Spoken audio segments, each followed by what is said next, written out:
Nongeye kubasuhuza nanone bakunzi ba Ingenzi TV. Ruhago Nyarwanda shampiyona y'u Rwanda betting yatangiriye mu ikipe ya Gorilla iha iya Kiyovu Sport intsinzi.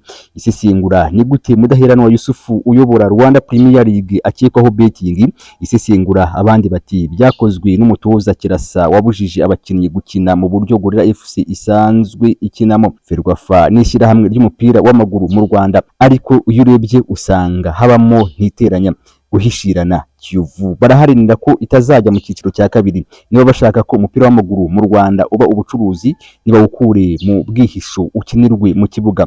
Rwanda Premier League izasobanura impamvu abanyarwanda batakireba umupira w'amaguru. Mudaheranwa Yusufu na Kalisa Adolphe bazatange icyegeranyo cy'ibikorwa by'umupira w'amaguru hashingiwe ku kwinjira kuri buri kibuga cyakiniweho.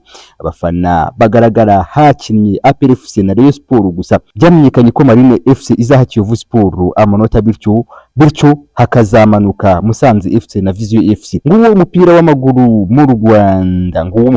mu Rwanda uzaba umwuga. Umukinnyi wakiniraga Etoile de l'Est yarabivuze uko yabivuze, niba ariko biba nta cyahindutse. Ibihugu mu karere amakipe atwara ibikombe ahora mu matsinda, mu gihe izo mu Rwanda zikiri mu manyanga ya betting.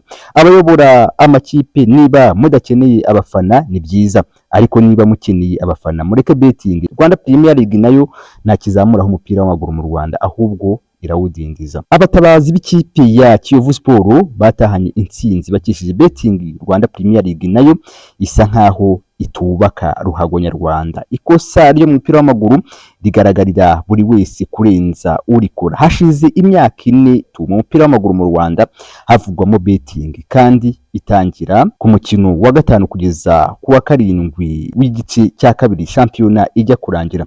Umupira w'amaguru mu Rwanda ntushobora kuzatera imbere kubera uko utegurwa nuko ukinwa mu kibuga. Ikipe zo mu cyiciro cya kabiri hazamurwa zimwe zijya mu cyiciro cya mbere, ariko kubera gutegura igenamigambi nabi zikongera zigasubira aho zimenyereye. Turebe uko shampiyona y'u Rwanda mu mupira w'amaguru mu cyiciro cya mbere ihagaze. Abasesengura by'umupira w'amaguru mu Rwanda bemeza ko ikipe zitera igihombo kuko hariho izikina izinjize agera no ku bihumbi 30 by'amafaranga y'u Rwanda. Reka tuzi ku mukino wahuje ikipe ya Kiyovu Sport yakiriyemo iya Gorilla FC. Uyu mukino urangiye Kiyovu Sport itsinze Gorilla FC ibitego 3 kuri ishusho y'umukino muri rusange yerekanaga ko Gorilla FC iza gutsinda, kuko niyo yaje kubona igitego cya mbere. Umutoza Kirasa utoza Gorilla FC yaje gusenya ikipe maze abuza ikipe gusatira kugeza naho haje kuba ikosa ryahaye Kiyovu Sport penalty. Ikipe ya Gorilla FC yikuye mu mukino maze betting iba ihawe ikaze. Kiyovu iba ibonye igitego cya kabiri. Kirasa ntiyigeze ahindura umukino, ahubwo yakomeje gutanga intsinzi kugeza kuri penalty yashimangiye igitego cya 3 cya Kiyovu Sport. Iyi ni Ingenzi TV.